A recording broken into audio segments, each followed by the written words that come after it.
Welcome to today's town hall for the Heliogenic Civilization, in which we showcase and present and give a stage to infrastructures of generosity. And today, Joe is our guest, and we're moving into the desert with her and seeing what we can do with camping in the desert. And the special thing about today's session is that this is the first of two, because the camp is starting in roughly 3 weeks, and we will have one prior to the camp, and then we will have a session in August after the camp.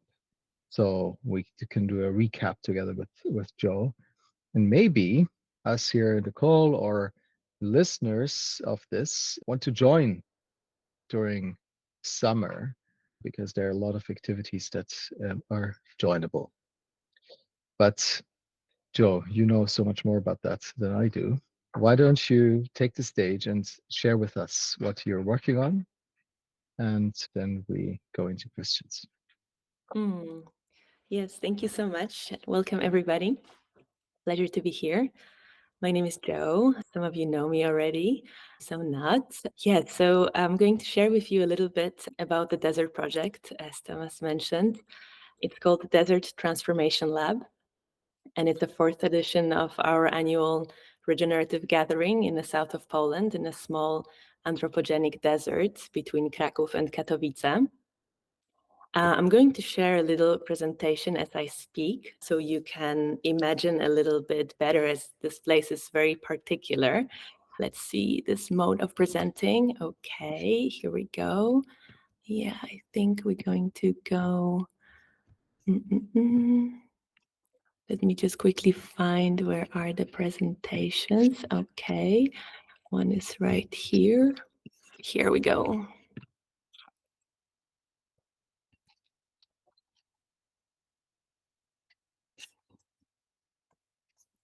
All right, so I think you see my screen right now.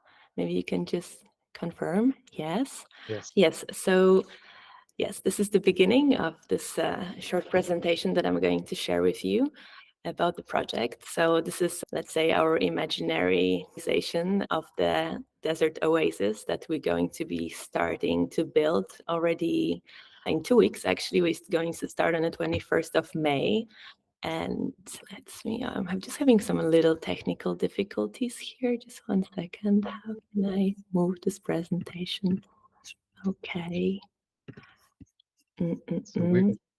Okay, perfect. So what brought us to this year's edition of Desert Transformation Lab is the imagination that we keep discovering with each meeting with the desert. As we started this project in 2020, a small group of artists and activists gathered in this place without any infrastructure and really any clue, like what is about to happen. We all got very fascinated by the history of this place, by all the heritage of how it got created in the medieval times as a result of an ecological catastrophe back then. Around the 12th, 13th century, huge area got deforested. Around 150 square kilometers of forest got cut down to build more mines of silver and lead. And that's how all the deposits of sand from the last ice age that was being moved with the moraine and deposited in the valleys of these lands got uncovered and created a desert. This desert has been there since that time until early 20th century, when it got again covered with the pine forest. And then with this disappearance of the desert came also a certain loss of a cultural identity of this place, and the local municipality decided to cut down the trees to bring back the desert. And this story got us quite puzzled when we heard about it around 2019, as most of Europe and the world is, let's say, fighting deforestation and planting more trees. A municipality in Poland decides to cut down 33 square kilometers of forest to create a tourist attraction.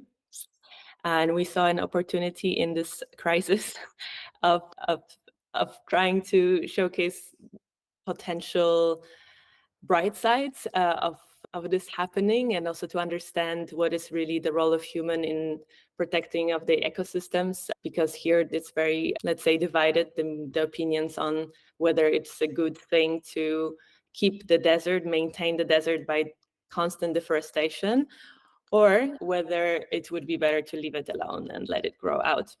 From this initial seed and for fascination came this project, the Desert Transformation Lab, that's based on 4 years of research and multiple artistic residencies, research on desertification in Europe, different practices that are connecting us with the land, questioning our role, questioning our place, and the desert became this sort of vast playground for imagination of different futures. And here we come to this presentation of the Desert Transformation Lab. After 4 years of focusing on research and artistic practice, we decided to share the findings with a wider public. And here came this idea of starting a school for ecological living, school for ecological imagination. And here we gathered all the practices that we found especially important for us throughout this 4 years of research, such as experimentation, learning by doing, observation and dialogues with nature. Also, this possibility of envisioning what we really need to live as we come to the desert and we have sand and grasses and a couple of tents. There was also this big question about infrastructure for living and settlements, urbanism. So those are all like the central questions that we're posing and answering through the actions. This year's project takes place in June and July. June 1st marks the opening of the residency, which is a residency dedicated to a group of 30 international educators, change makers, artists who come for 1 month to live in the desert and together prepare a curriculum for the public program that is going to be happening in July. Yes, here you can also see the pictures from previous editions, different projects that took place, like the flight of the Aeroscene from Thomas Saraceno that was 2 years ago. That's some pictures, yes, also from previous editions from the residencies. You can see how our settlements look from the Eagle's Eye. We're actually located in the landscape park that's called Eagle's Nest Landscape Park in the south of Poland. And here you can see a little bit about the infrastructure. It's not very updated, this drawing, so we decided to go for something quite more organic towards like biomimicry, not so much square shapes. But what's really fascinating and exciting for me and us as a team is that we gathered a pretty amazing group of architects and designers and academia to collaborate on this so-called pavilion, even though this word doesn't really fit. Maybe it should be rather as an oasis. Yet this word oasis in Polish has a little bit of a bad connotation, so we decided not to use it. But here we have this collaboration with Centrala. It's a couple of architects from Poland, also with Roundhouse Platform. It's a couple of architects from Arizona University, also with the Folk Art Universities Network. We're going to be mixing different ancestral and folk traditions of weaving, shading, carpentry, with more innovative technologies, and creating this kind of ancient future architecture that will be fully solar powered. We're planning a water retention system to collect rainwater, filter it, as we suspect it's going to be very acidic due to the location very close to the industry around. We're going to try to have a small vertical farm, see what we can grow in the desert. In this little village, we're going to have 5 different laboratories, which are connected to food, Future Food Lab, movement and somatic practices, and embodying, which is Planetary Movements Lab, crafts and art and land art, design, architecture, which is the Sandcraft Lab. I think I can show you maybe, let's go here, you can see them. This is a business presentation, so you can actually also see the costs of each lab. And there is also the Coexistence Lab, which is mostly about discourse and language, queering ecologies, and resonance lab, which is about sounds, deep listening, recordings, and sound technologies. I'm going to jump back in this presentation so you can see a little bit the schedule. So I told you already about June, there is the residency, change makers and educators that become the tutors in this wild faculty. And then 29th of June until the 28th of July, we have the public educational program of the School of Ecological Imagination.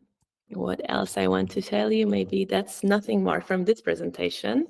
I'm going to show you just 2 more slides from this one, just so you can see a little bit about the infrastructure that we're developing.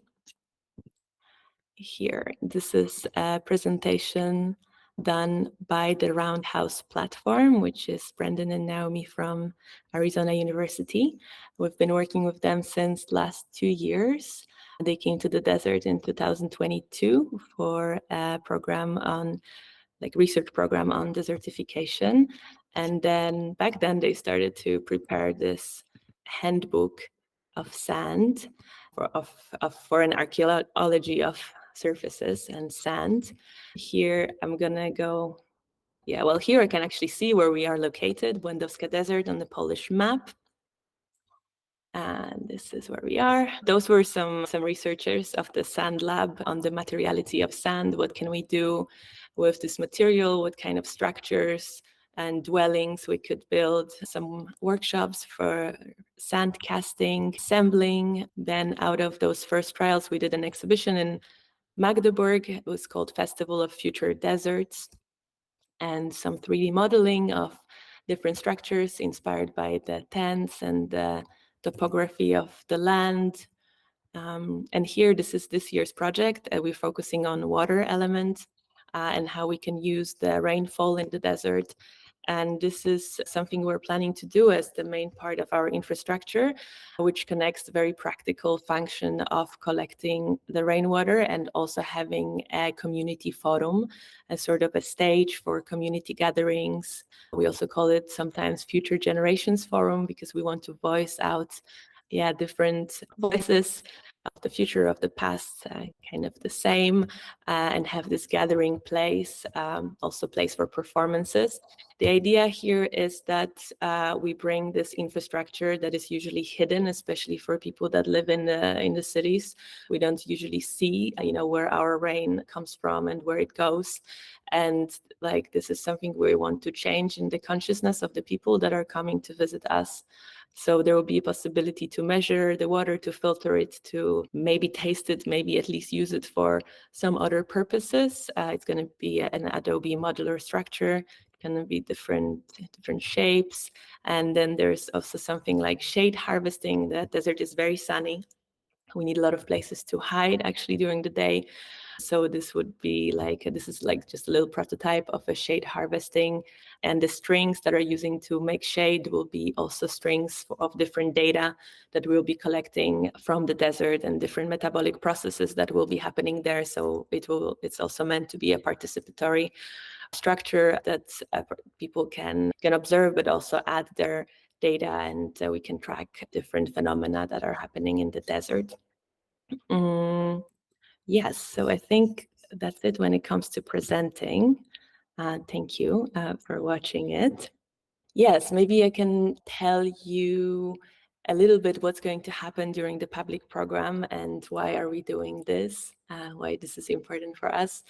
So as I mentioned in the beginning, we started in 2020 and we were a small group and became a collective that every year through different residencies and research trips was growing. And now we're about 300 people, in this vast ecosystem of artists and people connected to the project. And only recently, like last year, we established some bigger connection with the local people. Actually, even though project was happening in Poland, it was mostly most of the participants were from Germany, from France, from Italy. But last year we had this beautiful meeting with lots of people from Poland, very excited about the project. And we thought that this is a sign to do something more local and to to create a deeper connection with the place and the people who are living around the desert, and also starting to think a bit more long-term what this project can give to this place. So we started to dream about creating a local cooperative that will take the stewardship over, well, first some of the activities that educational activities that we're doing, and then going even further with our imagination to create like a more of a permanent research and educational center there. We're starting this year with designing 5 experience trails around the landscape park, some of them through the desert and some of them through the surrounding forests. And this will be, the trails will become a part of the, let's say, official map of the local administration and the park, which is very exciting. We're especially interested in observing and tracking different species, different entities. There's a river, super interesting, Biała Przemsza, that flows through the desert. There are 2 ponds, and there's all this variety and biodiversity that is there that we would like to somehow give more space to and more voices. So we're collecting and writing different stories that can be told from the perspective of those other creatures that are inhabiting this land. This is something that we're going to be researching as one of the projects. And yes, also thinking how this project will transform in the next years into something a little bit more permanent and really more directed to the local people and by the local people. Thank you. Thank you for giving us an overview, and I'm really looking forward to diving in now with questions. And I'd like to circle back to the very beginning of where you started. And you mentioned it in passing, but I'm curious, can you share with us a little bit about what you know about desertification in Europe? Because that's what you referred to. Is there what is visible? What can you say about that? Yes. So this topic of desertification is quite interesting topic that we started this research in 2022 for a project that was called Oasis 2027. And it was a 1-year research project where we invited 12 researchers on 3 land trips. One was happening in Poland, one was happening in Spain, and then we ended up in Magdeburg. And those 3 countries were chosen because of the level of desertification that is ongoing. Desertification meaning the soil becoming less and less fertile. And Poland, even though it still looks quite lush. If you go through Poland, it's rather green at this time of the year, but the levels of water are very low. I think we are like on the second last spot in Europe in terms of like how much water we have per capita actually available. And we thought that this is important, and because we're operating from the place that looks like a desert, and that would be quite strong like symbolically and could bring some attention to this topic that is rather invisible otherwise. Then we were researching in Mallorca, which is also an island that is like highly desertifying.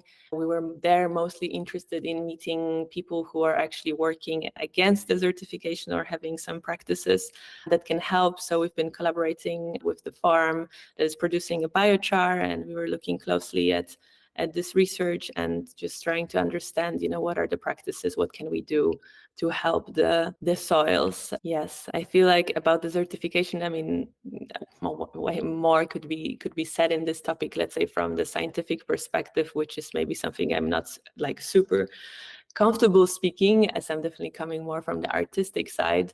But it's a really interesting topic because during this residency we're comparing, let's say, the land desertification, so like from the scientific perspective and environmental perspective, the quality of the soil, and with the cultural desertification and urban desertification, and how all those levels are connected, like how much it is also about the culture and our consciousness and ecology of our relations, and how one can, or how they're interconnected, and how it's important to actually work on all those levels to achieve fertility and regeneration.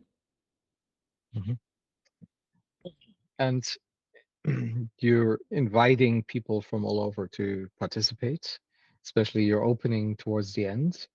Can you speak a little bit more about what's the maybe the profile is of people who would find this interesting for them to participate, and what kinds of participation you're interested in mostly? Because it could, I mean, I saw some numbers because he says this is a business presentation. Is participating through resources of any kind interesting, or is it participating in terms of, well, intangible resources like providing knowledge, things like that? Um, Yes, exactly. I mean, it's like we are super open and it's a collective participatory project. So we did our best to provide like a platform that is inclusive and that it like allows for different points of access. So in the last couple of months, we've been running a few open calls. Some of them are still active. So I think there's three main types or roles in which people can participate. One of them is through the knowledge exchange. We hold an open call for so-called desert guides. So people who are willing to share their knowledge, their practice by organizing a workshop or by researching, performing. There's like different levels of like how people could share their practice. So that's like one possibility that people join during July, so between 28th of June and the 28th of July, and they can write to us and they with their idea. Also, we have these 5 laboratories, so especially if it can be related to one of those, we're super open to that kind of participation. Then there is, let's say, like a general participation as someone that wants to come and visit and take part in some of the activities, in daily workshops and seminars throughout these 4 weeks of the public program. That can be done by just coming and joining in and like kind of signing on the spot. But what we recommend is to actually book a place in one of our teepees, which can be done through our website. And you can stay for a couple of days, actually even 1 month if someone would like to stay so long. Each week is a specific phase. We're playing with this analogy of a cycle of metamorphosis of a butterfly. So first week is an egg, second week is a caterpillar, third week is a larvae, and then the butterfly. So the activities are kind of moving through this transformation. So yeah, we're offering spots in our desert oasis. You can book one of the tents or come with friends or just book a spot. We're quite open to that. We have a limited capacity because we want to have this quite intimate. Let's say we want to have space to create relations and to really take care of all the guests. So our capacity of the camp is right now is 50 people. 25 is the faculty, so the educators and the production team. And so 25 is like the daily capacity. Then there's also a possibility to join as a volunteer and just come and help in one of the departments. It could be helping with cooking, helping with hosting, helping with the scenography, building of the infrastructure, depending on the interests. Yes, so those are the ways to join. Thank you. Thank you. Speaking of joining, who here would like to join in with a question? Claudine, Malte, Niels. Virtual or physical hand up so I can. I have one question. Claudine. Oh, Malte. Claudine, Okay, go ahead. go ahead. Yeah, thanks for the presentation. It's very interesting. One question I would have is maybe also how is this connected to the local people? Like, and the pictures you showed is all sort of desert. And is there a town nearby, or how does it interact with the local communities? Yes, there is a nearby town, nearby village actually, or multiple villages and towns. It's in the border of 2 parts of Poland. One is the Lesser Voivodeship, it's Małopolska, and the other one is Silesia, Śląsk. There is a village of Klucze, which is our, let's say, host village, which is a walking distance from the desert. So we're mostly collaborating with people from there. We're doing it in collaboration with the local municipality of the village. And there's quite a big, let's say, traffic. I mean, there's a lot of people visiting the desert in the summer days. So yeah, there's around 1,000, sometimes to up to 2,000 people who kind of goes through the desert every day in June and July. And they're mostly local people, also travelers from Poland, let's say, come. But yeah, so the connection is multiple levels, because we, first of all, like on all the like supply chain and different services, we're prioritizing the local. So we also throughout the last couple of years established some relationships and links. So yeah, that's very important for us. It's also fully open and free for all the local people who can come. And every year they're somehow more familiar. We got a very warm welcome in 2020 when we came. We had no idea, and we were also a little bit, well, we were very conscious of the fact that we're not from there, at least majorly not from there. There was a local link, but most of the people are not from there. But actually, it never had been a problem, rather on the contrary. I think there's a lot of curiosity around this. And this year, because we're also expanding this reach and creating the trails, we are also collaborating with some local activists, also looking for spots in the villages and in surrounding villages, like different cultural houses, a little bookshop that is on the edge of the desert, and trying to link all those places.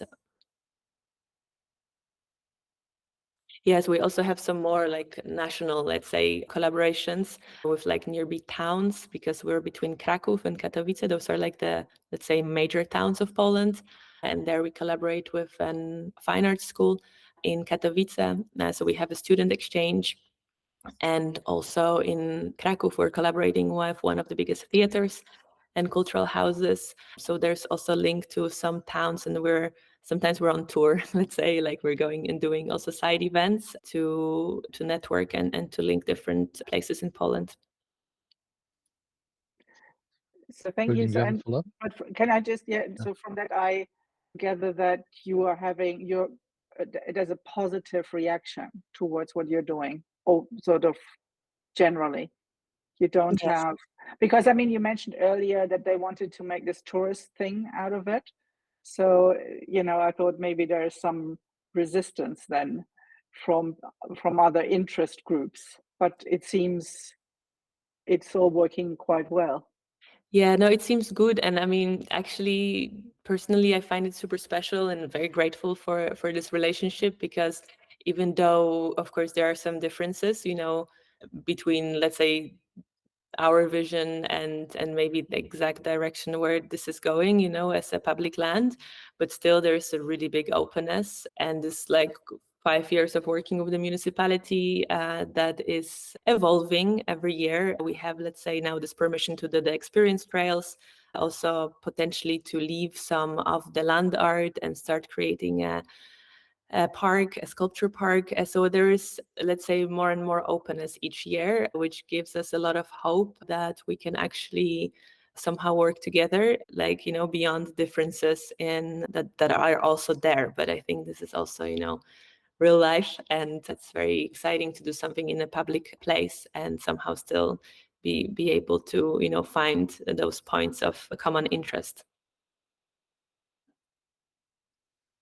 Malte, do you want to pose a question and, if possible, show your pretty face?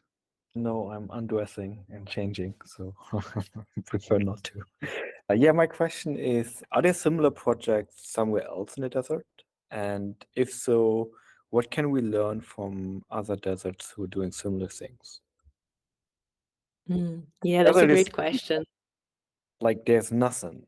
And like, how do they diverse to each other? Because for me, it's like one specific kind of ecosystem, but they're still probably very different to each other. Yes, no, this is very interesting. And this is also something that we are, researching and dreaming of creating a sort of a transient desert network. And there are definitely desert projects. We are now, this year, we have a very beautiful collaboration with Deserts of Atacama in Chile. There is a similar project happening there. It's called SACO. It's a contemporary art biennale in the Atacama Desert. very similar project established a couple of years before ours. So it's also really nice to see a project that is older and where they are now, where we are, and we're doing an exchange, curatorial exchange between our program and theirs. So they're coming to us this year, and we're going to work together through June and July. Yeah, basically answering this question you posed, what is the specifics of this desert project? What can we learn from each other? What is actually this knowledge that comes from the desert? And then next year we're going there to Chile. There are also some very interesting projects in Morocco that are also working with water collection in the deserts that we would really like to connect in the future. Yeah, Niels has a hand, so maybe I give you the voice. Thank you very much. It looks like a very, very interesting project you're running. Are you familiar with the Sahara Forest Project, which I think is running in Jordan, where they're kind of creating food in spaces that is kind of usually not possible to create food? I think I'm familiar just like on the visual level. Like I think I've seen some pictures, but I don't know more details. No, it's also I think it's Michael Palin, which is an architect, has been contributing, and it's a Norwegian foundation called Bellona, I think, which has been in charge of it. But it's really interesting to see whether some of the work they've done can be used by you guys. And like you mentioned also in Morocco, the positive thing with Sahara, I learned, is that there's a lot of water under the sand. So they just drill down and kind of get fresh water. But also the difference in temperature creates a lot of water in the air that can also be extracted into drinking water. But is the ground underneath the desert there in Poland polluted, or was like opening mines they were running, or fuck? Oh shit. Yes, Yeah. there was a lot of mining, but that was 8 centuries ago for silver and lead. And now, hard to say what is the ground really in the desert place. I think there's meters of sand. I don't know right now, but it's a good question. I noted like actually how deep the sand goes, and the quality of the sand, we measured it a couple of years ago, like whether there was it was toxic. It was actually quite okay. We didn't find anything in the lab because we were quite worried that we're eating too much sand in our food. But there is definitely a lot of pollution in this area of Poland. That's why with the water, for example, with rainwater, we're expecting like kind of a high acidic score, because in this place, in Silesia especially, which is on the west side of the desert, there's like the most of the active factories, the coal, and a lot of lot of pollution in that area actually. So it's quite post-apocalyptic vision when you stand in the desert. You see the desert and the sand, and then you see like this edge of the forest, but then you see all the huge factories and chimneys and sometimes fires burning. And so it's like a cake of different stories, like a strata that you can see with the horizon. Incredible. And the other question, you mentioned Arizona. Is it Arizona State University? You have people also from biomimicry side, maybe? They are actually not from the biomimicry side. But they recently, like last year, they started, both of my friends, they started teaching at the State University in the architecture department. Probably there's a specific, more specific description of that, but this I'm not quite sure. But yes, they're coming for the second time to work with us. Brilliant. And I think they have a master's degree in biomimicry from Arizona State University. And it's also a place where they have this biosphere 2 in Arizona, which is also quite strange. I visited that in 1999, but it was really, really strange to see what people can do, but then kind of creating an isolated solution instead of trying to work with the surroundings properly. Yeah, I mean, definitely fascinating project. What happened with this structure? Is it still there, or it got destroyed? It's still there, and I think when I was there, it was kind of a tourist attraction just to look at it with the artificial lung, and I think they had like 6 different climate zones within the the cupola. But it was also interesting to hear, because I think what they were really challenged with was, of course, that they didn't properly manage to kind of get the right ecosystems working, also in relation to the ear. But I think they also struggled with the 6 people's social interactions also being problematic, and I think it was abandoned due to illnesses, so they had to kind of pull out. But it's, so in a way, I think in a way to go in a direction where you kind of learn more for the surroundings and regrow an area, maybe also by using some kind of fungi that can protect moisture, so it's actually possible to kind of create conditions conducive to life in the area, would be very, very interesting. It seems like a really unique summer experience you're building up there. So how many people have signed up already to attend? So far we had around 60 applications to become desert guides, so the people that will join the faculty as educators, which was quite a lot. And now we're like in this puzzle of programming and seeing how to do it. But we didn't expect actually so many, because we already had like 30 before, like the 30 people that we're already working since January. We're in the process with this like 30 people cohort, and now we got 60 more applications. So we need to see how to process this, but also very exciting. And it was amazing because there are people from all around the world that applied, from New Zealand. I was quite stoked who applied. So it's very cool. And then when it comes to there's also a lot of volunteers who've been applying. And when it comes to the booking system, we still haven't released it. I think actually we're going to launch tomorrow, hopefully, or the day after, this possibility to book the spot as a participant, because it took us a little while to figure out a booking platform that would be suitable for us. We didn't find any, so eventually we found a very beautiful eco-tech startup who built us a platform. So so now I will share with you, I think, in the next couple of days. Very interesting. Cool. We can put that link also in the description of that video. I have a question regarding learning. So you've been doing this since 2020. What are some concrete takeaways that have made their way into the rest of reality outside of the camp? Things that you've encountered, things that you've noticed other people have taken. I'm really curious into understanding a little bit more about the continuation of the process in the rest of the world. I mean, I think like the biggest learning that comes through this project from the very beginning is the collective agency of people who decide to join forces and pursue their dreams and their ideas.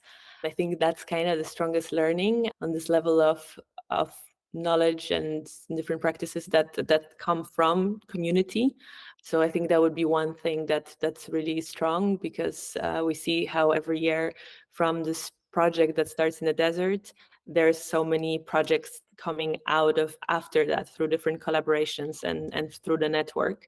So I think in the end, this has been the strongest value of this project, those very sometimes unconventional combinations or meetings of people who wouldn't have met or wouldn't like maybe dialogue together. What we found really interesting also is this practice of dialogue, which we do every year, and we organize sessions a little bit like this one. We bring different people and we have a topic and people speak, and that's always like quite interesting. What else is like quite a big learning for us is something that we call landscape pedagogy. So all the things that we can learn from just being with the land and giving it attention. So this process of learning from a place, I think this is something super important. And also this long-term relationship with one place, how much more we can do if we somehow come back to the same place, and how much more we can understand through already, let's say for me 5 years or 4, and let's say hopefully for many more years. So I think there's this learning about land stewardship and our role in that is quite important in the project also.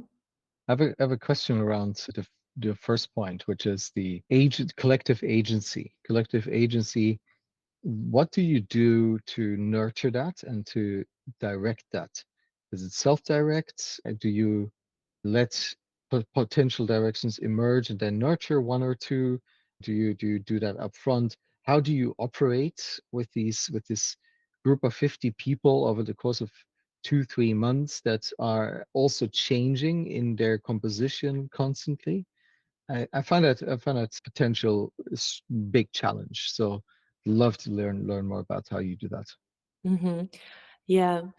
Yes, no, this is something that is also a very interesting point for us in this, let's say, process of design of the experience, and something that we've been learning each year. It started like in the very beginning, we were quite fascinated with holacracy, sociocracy. We were trying out different models of governance that would be decentralized.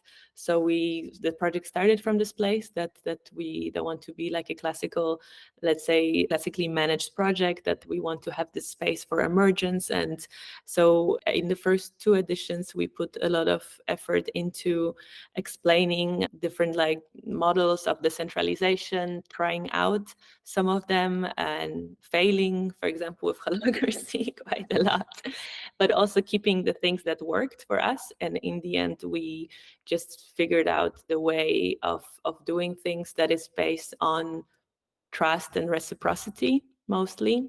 And how we are doing it in practice is that with the first cohorts, that is this 30 people that we invited in December to be, let's say, the main players in this collective agency. They got a very clear invitation to step into this role of more of like a guardian, and quite specific explanation on what this role entails. And we've been holding weekly gatherings. We're calling them pollinator sessions. So every week we have a kind of an open platform. You don't have to come if you don't want to. There is like always one person is somehow holding space, facilitating. We're always starting with a bit of a mindfulness or somatic practice, but like something that will like drop us into the body, and something that is more playful. And then sometimes they are more directed to a specific topic if we have to figure out something. Sometimes they're just really based on just getting to know each other, because this group of people didn't know each other. It was quite a new 30 people. We had few people from our team that we've been working on for a few years, let's say, who directed it a little bit more because they have experience of a couple of years. But then the rest of the people is new. So we decided it's really important that throughout the 6 months before the desert, we would have those weekly meetings to build this trust and to already feel like a community. So when we come to the desert, where there's going to be so many like unexpected things and difficulties, not to fall into like a panic or mistrust or something like this, which could happen with like a completely new group of people. And then in the desert, there is a system of roles and responsibilities that are fluid, but there are definitely guidelines, let's say, like rules of the game, like how do you play? And we do take care of that. There's quite a lot of focus on this, on the understanding, to create a shared understanding, how to be there, what's important, but also still, I think, quite a lot of space for emergence of needs, and it's always different. So luckily, we have a group of experienced facilitators that has been there since the pretty much beginning of the project. So somehow that's how it's forming. Before I go on, are there other questions? Because I have more, but are there other questions here that you would like to ask Malte, including Niels? So I'm going to go on with the next and see if I see reactions from you. Do you think that the limited time is a factor in being able to focus the energy towards agency? So what in your understanding of the dynamics of the social dynamics of the situation, do you think that would be different if there was no end after 3 months, or if you knew that it would be going on for 3 years or 30 years? Do you feel that that would change, or doesn't that matter? Yeah, I think it matters. I think it matters, and it's quite interesting because, yeah, like I said, there is like a group of us that it's, let's say, like a softcore team of Leos Labs that is doing it now for a couple of years. So let's say for us, it is like a long-term thing, and I feel like as we develop and as the time passes, we do grow stronger. But I think it also plays a positive factor, this timing, because I know that a lot of people who come as residents, they have this short time, for example, of 2 weeks, and they take it as their like summer break or as an experience that they're going to learn something, and they can more kind of unfurl and step into like a role because it's also, let's say, fantastic in a way, like they're in this like specific place in a new group of people. And I think there is this factor that it's definitely helpful for some. I think through this temporality, we're able to reach more people, because not everybody would agree, to step into a community living like full time. But I think it's like a good entry point for some people that are interested and maybe not ready to commit to go and really live in a commune, but they could try it out, and some people just figure out that it's not for them. Some people decide that this is exactly what they need. But I think, yes, the temporality plays a good role in this, like at least on this inspirational factor and this agency that's being created there. I think it does help to have at least this memory that it's possible, even if it was time. I experience when I gather with people for a day or a couple of days, that there's a lot of energy that happens in also subgroups of wanting to do something, but usually that evaporates very quickly after you hit back into reality, right? So next Monday is next Monday. So the halftime of the energy is maybe a week or two, and then it very, very quickly drops. And you said there are projects coming out of that. Do you know how long they actually live, how much they actually do? Do you track them, and what is happening to them? Yeah, I think most of them we are still quite aware, and we do track some of the project, because we also are always very happy to help the project further beyond the desert, as we also like work as an association. We offer a little bit of support, like a lot of people like are seeking funding later on, or maybe places to showcase their work, or like links to other organizations. So yeah, we're super happy to be there for that. And yeah, there's a lot of like long-standing collaborations that started with 2020, 2021, and a couple of collectives that kind of were born from that. So I feel like, there's also kind of a constant network of support. Like we operate on Discord and also on Telegram. We have around 300 people. So on the level of resources exchange, like people are sharing, everything from funding opportunities to tools, that like even physical tools, places to live, potential ideas of what they want to do. And I see very much like that it's working, and that the community is actually growing and like giving quite a lot of support, like things are circulating. Okay, so this sounds to me like there's a small community of people who have been initiated through the process, and who are also across generations, so to say, across years, know of each other and are in mutual support. Yeah, Okay. exactly. Yeah, it's a little bit like this, that we like that the desert is for us this project to actually meet new people, or new agents as we call them. So it is like the first stage of this sort of initiation, because it's very open. And then there's a lot of projects that we do as Leos, that the people who already been to, let's say, the desert or to some other more open formats, then they, let's say, have access to, or like It's not that they're hidden, but just like naturally there are some ideas or opportunities arriving, and then people get to know through our Discord, for example, about that. And then like new projects are forming a lot based on the people who came to the desert, just because it's the most people that are every year coming there. Niels, please go.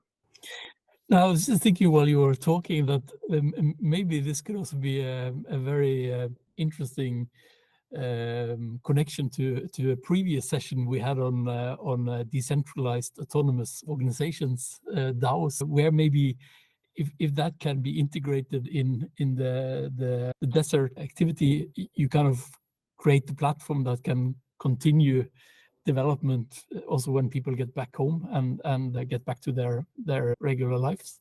So I don't know, have you kind of considered some of the there was one version in the DAO we heard about, the Haifa, which was called Seeds, which also had different kind of tokens of impact and of voice and utility, which in a way might be a way also to kind of see how one can extend the understanding of value and development, both towards nature and towards other people. I don't know did you test any of these kind of solutions as a part of your work? Yes, actually, this is something that we are, let's say, looking at from the beginning. I mean, like back in 2020, I mean, DAOs were still, let's say, kind of fresh, but we were quite curious. We were investigating that, whether this could be something that would, be like helpful or not. And we went through different phases of this. Actually, in the beginning, I think we were like, okay, let's observe a little bit longer what's going to happen before we put a lot of energy into setting up a DAO. But actually, and then there were divided opinions on that. I was always the one that was quite curious, because I'm just like, I have this like drill for novelty. So I just want to test everything. But then I just, of course, arrive at my limits of energy. And then I was like, okay, you have to count your battles. But I was quite curious and I wanted to start a DAO. Then the topic got a little bit put off, but now with this platform that we're going to use for the booking, actually it has the possibility to become a DAO, and that's why we actually started working with this startup. They're called Closer, and and actually that would be the second stage. I think now before the desert we cannot take care of it because it's just too much. We're a very small team of like 5 people. And after the desert, the second stage of this platform will be actually to figure out the DAO, because I think it would make a lot of sense for the value and because actually this project works like mostly on exchange and reciprocity, and I think it could be very helpful to grow. Do you know Haifa also, the other DAO that presented itself? I googled it as you spoke, but I don't know it, but I have it open now in the next tab. Yeah, just have a look at it. It was a very nice presentation also on a previous call. That can be found on YouTube. But the startup was a Closer. Is it where are they based? The company startup? They are based, actually, I'm not sure where the company is registered, but where they actually based is Portugal. There is a very interesting project in Portugal called Traditional Dream Factory, and it's a land project connected with Web3. They acquired, I think, around 10 hectares of land with like an old chicken factory, and they're transforming it into homes and permaculture. And the same people are also operating the Closer, and the Closer is this platform for communities. So they want to create this network of land-based communities that are about regeneration and land stewardship, and in this system of DAOs. So that could also help to fundraise. This is something that we're interested in also because beyond the desert, we are looking for a land that we could actually stay for like permanently. So that's also something that is interesting for us. Yeah, and that's why also the DAO could be interesting, to allow for multiple people to become stewards, and eventually so the land could own itself, and we could facilitate it. Very interesting. Claudine, please go ahead. Yeah, you mentioned earlier the presentation is a bit of a business presentation. Are you finding it difficult to get funding, or is it like, are people very open and you're rather finding it easy? No, I find it quite difficult. We did manage to get some funding this year from 3 cultural institutions. So we're funded by European Cultural Foundation, Goethe Institute, and the Polish-German Foundation. So we have around 60,000 budget, which is the biggest budget that we ever had for this project. Yet it's still not enough to, pay fair rates for the people working on it. Like, so for me, it's 4 years of volunteer work. I find it quite difficult, like when I see the amount of money and the amount of time I'm spending on fundraising, it doesn't pay off in any way. I think with a basic salary in a shop, if I spend as many hours as I spend on writing grants, I would get definitely more money. No, it's difficult because it's still kind of a complex project that is transdisciplinary, so it's difficult to say, oh yeah, it's just an artistic project, and showcase that. So I mean, yeah, sometimes we tried that, then there's like the more social, then there's environmental, but because it's really on like in merging everything, there's not many organizations that are funding that are getting this, definitely not in Poland. In Poland, we're just not in any bracket. Like every time we try to apply for something, they're saying us, oh no, but you're not a touristic, association, but you're also not that, and not that, not that. So in the end, it's been super challenging.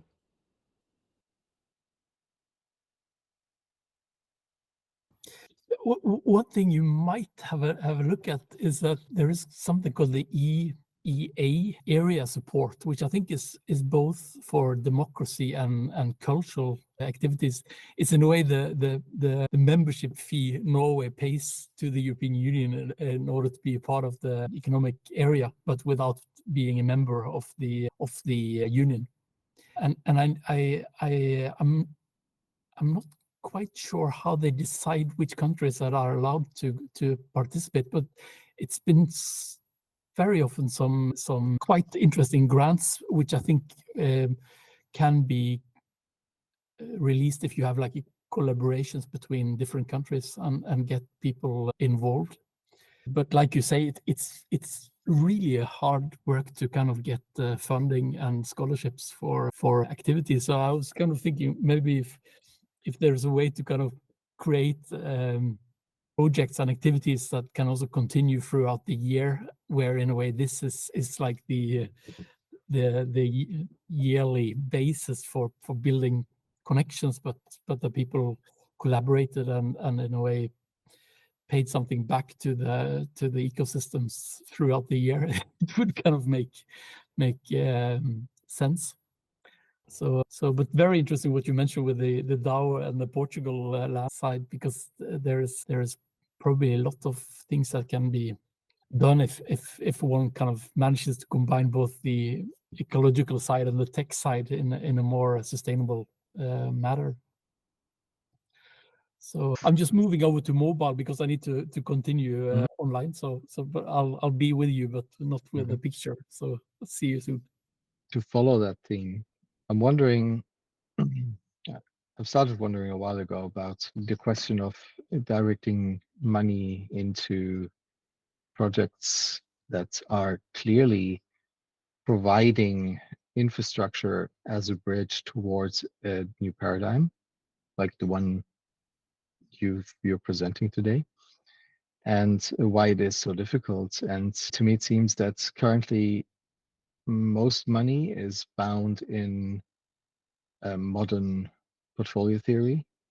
And it's very interesting that it seems that although people managing that money have understood that there's a systemic shift very likely to happen, they don't really have a strategy to hedge against that in terms of having asset classes that they can fund that are aligned with a new paradigm.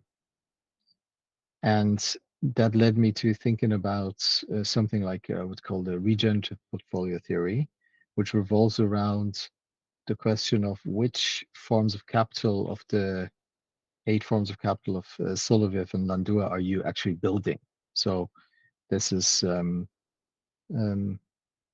living capital, basically material capital, intellectual, cultural, spiritual, social, experiential, and then financial. But to me, it seems like you're building almost all of these except financial, right? So to find ways to shift the conversation into your financial contribution creates these other forms of capital, which then create enormous amounts of value that go beyond what your original financial contribution was. A bit like if you think about the value of a house, right? The value of a house is created by people actually using it and people around it using it. So by people using it, they create an environment that then is reflected in the price for the house, right? The value increase of a house is created actually by using it, and so that in turn could then create very interesting constructions where other assets go up in value through your intervention. So maybe I'm just riffing here, but maybe that's a path to some funding unlock. So that wasn't a question; it was just a thought. Any more questions here?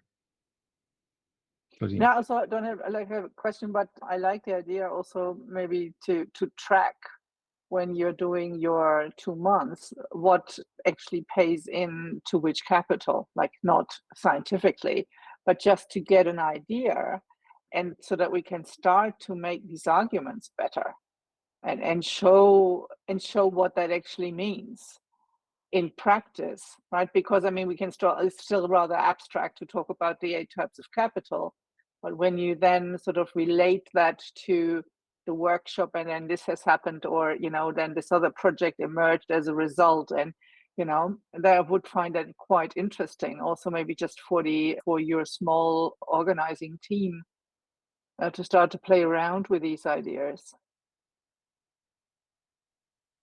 Mm-hmm. And then maybe for the municipality you're working with to actually say, look, the value creation that happened just through the interaction, the financial capital equivalent of that is X amount, which you can calculate, right? And then say, okay, we do this again next year, but we would like you to provide us with some funding to create this enormous value for you. And that could actually be a really strong showcase for something like a regenerative portfolio.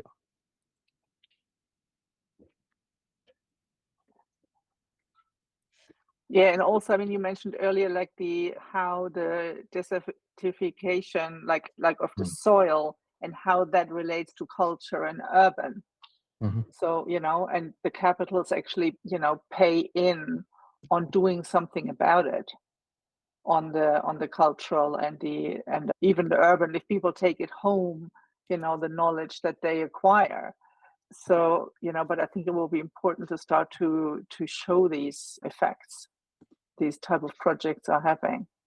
So I get the sense that we're moving into an operational mode, and I would I would offer, if that is of any interest to you, to do some sessions in more private with you and the team, and I'm pretty sure Claudine would be interested in joining, and whoever else might want to join to think about this, if that's of any interest.